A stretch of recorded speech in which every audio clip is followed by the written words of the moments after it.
By 2050, the world's population is projected to reach nearly 10 billion people.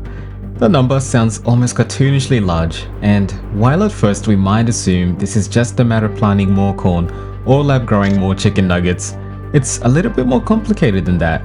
Because we already grow enough calories to feed everyone on Earth today, yet people still starve.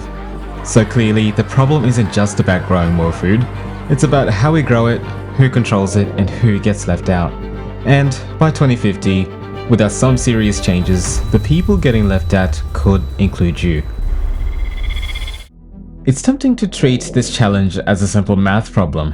10 billion mouths divided by X calories equals Y tons of food. Problem solved. But that ignores the deeply unequal ways food is produced, distributed, and consumed. Today, about 1/3 of all food grown globally is lost or wasted.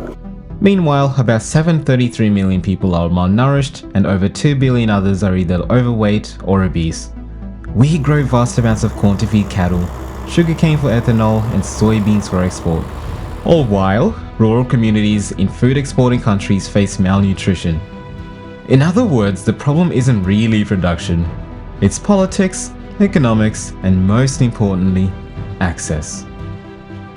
On top of that, climate change is already disrupting agriculture, particularly in the global south, where heat waves, droughts, and floods devastate yields year on year. Water scarcity is also a huge concern because of the way we currently farm monocultures with heavy chemical inputs. And deforestation is also degrading soil health and reducing the resilience of the ecosystems we depend on. There is an idea of simply scaling up what we already do, but this will lead to a dead end. We don't just need more food, we need a better system to grow, move, and share it. And to do that, we'll first have to confront some hard truths about the cracks already showing in the systems we've built. If we want to feed everyone, and most importantly, keep feeding them, we have to change how we farm, how we distribute, and how we eat. One underrated part of this conversation is something incredibly boring but vitally important: knowing how many people they are and where they live. Take India for example, a country of over 1.4 billion people and the largest democracy on earth. It hasn't conducted an official census since 2011. The next census was supposed to happen in 2021, but it was postponed during the pandemic on the reasonable grounds that door-to-door visits were unsafe. Yet, since then, India has held full-scale national and state elections with rallies, campaigns, and plenty of in-person interaction, while the census remains on ice until 2027. India's government still allocates resources, plans infrastructure, and designs food distribution and welfare programs based on demographic data that's over a decade out of date. This leads to overinvestment in some regions, neglect in others, and widespread inefficiency. In agriculture, it compounds the problem of misaligned supply and demand. Food is sent to where it's not needed, while shortages persist elsewhere. India's example does emphasize a larger point to this. Development planning is political. Accurately counting people means confronting inconvenient truths about inequality, urban migration, and unmet needs. But without good data, feeding people becomes guesswork. And the stakes of guessing wrong only gets higher as the world's population grows, and we seriously can't afford to guess who we're feeding. When people talk about feeding 10 billion, the conversation almost always turns to technology like drones, robots, and lab-grown steaks. Sure, these are exciting and part of the solution. They can obscure more fundamental challenges though.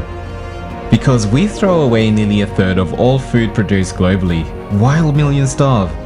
In wealthy nations, food rots in supermarkets and fridges, or is thrown out because of aesthetic blemishes, despite the food being perfectly safe for consumption.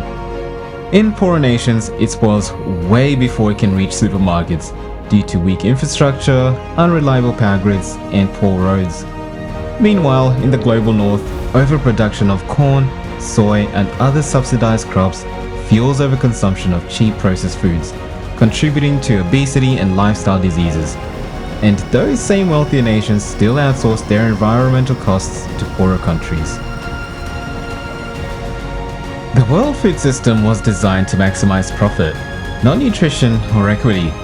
And that means whole regions can produce plenty of food but still see widespread hunger because the food is exported as cash crops, sold at prices locals can't afford, or wasted on meat production. One often overlooked factor is gender equity. In many parts of the world, women make up the majority of agricultural workers but own almost none of the land and control very little income. They're excluded from decision making, denied access to credit and training, yet they're expected to keep feeding their families and communities.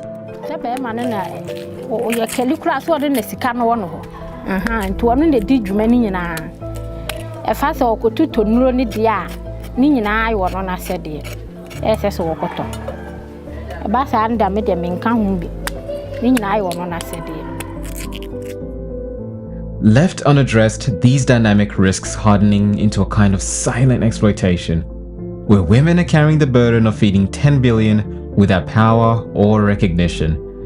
Fixing this is not just morally right, it could unleash enormous productivity gains and equitable outcomes for all involved in the production of food. Another under-discussed problem is what we choose to grow. Much of the world's best farmland is devoted to cash crops like coffee, cotton, and biofuels, rather than nutrient-dense staple foods like oatmeal, leafy greens, and whole grains, leaving diets calorie sufficient but nutrition poor. There's also the risk of capitalistic capture. High-tech solutions like patented seeds, centralized vertical farms, and proprietary genetic engineering are attracted to investors, but they can also make food systems less accessible to those in developing nations and more vulnerable to monopolies. If feeding the world becomes just another market of opportunity for a handful of conglomerates, then the most vulnerable populations will end up worse off, not better. Even if we manage to distribute calories more equitably, climate change is already undermining the reliability of food production itself. Agriculture remains one of the biggest drivers of greenhouse gas emissions, but it's also one of the most vulnerable sectors to a warming planet. Rising temperatures, shifting rainfall patterns, and more frequent droughts and floods are hitting farmers hardest in the regions least able to adapt. Yields of staple crops like wheat, rice, and maize are already showing signs of decline in parts of Africa, South Asia, and the Middle East, but these regions are expected to see the fastest population growths. Water scarcity is an equally frightening problem. About 70% of the world's freshwater withdrawals already go to agriculture, but aquifers are running dry, rivers are shrinking, and competition for water is intensifying. Feeding 10 billion with thirsty industrial crops and water-intensive livestock farming is a recipe for disaster, especially in regions like India and sub-Saharan Africa, where water stress is already extreme. Climate impacts just aren't future threats, they're here. And the people least responsible for causing climate change are already paying the highest price in the food security. On top of inequity and climate chaos, we're also quietly destroying the very foundation of our food systems: a healthy soil. Over the last century, industrial agriculture has finessed the art of growing a lot of the same thing over and over again. Crops like corn, soy, and wheat are growing at the expense of biodiversity. These monocultures depend on heavy chemical inputs like synthetic fertilizers and pesticides, which slowly degrade soil health and kill beneficial organisms. This means that soils across the world are losing fertility faster than they can regenerate. Some estimates suggest that at current rates, we could lose all arable topsoils within 60 years. Without healthy soils, no amount of GMOs or vertical farms can save us, because nothing can grow in dead dirt. Monocultures also leave crops more vulnerable to pests and diseases, which are spreading faster thanks to climate change. This makes the system even more fragile and dependent on chemical interventions, creating a vicious cycle of deterioration. So, what does a holistic approach to feeding 10 billion people actually look like? It's not just agriculture, it's also water policy, trade policy, social policy, and education. And it has to happen at every scale, from the village level to global agreements. There's no question that agricultural innovation will play a massive role, like precision agriculture, by using sensors and data analytics to optimize water, fertilizer, and pesticide use can boost yields while reducing waste. Controlled environment farming like vertical farms and hydroponics can supply urban areas with fresh vegetables. And advanced breeding technologies including CRISPR and drought-resistant GMOs can help crops survive the stresses of climate change. But these innovations need to be accessible and affordable to smallholder farmers, who still grow most of the food in many parts of the world. Otherwise, we risk creating a two-tiered system of haves and have-nots. We also need to rebuild the health of our soils and ecosystems through regenerative agriculture. Things like crop rotation, cover cropping, reduced tillage, and organic amendments can restore fertility and biodiversity. Agroforestry and mixed farming systems build resilience and can even insulate carbon. But none of this matters if we don't fix how food is distributed. This means tackling food waste, reducing subsidies that reward overproduction of commodity crops, strengthening land rights for marginalized farmers, especially women, and investing in local supply chains so that nutritious food is affordable and accessible to all. And yes, higher income countries need to eat differently. Reducing overconsumption of meat and adopting more sustainable livestock systems can free up land and lower emissions.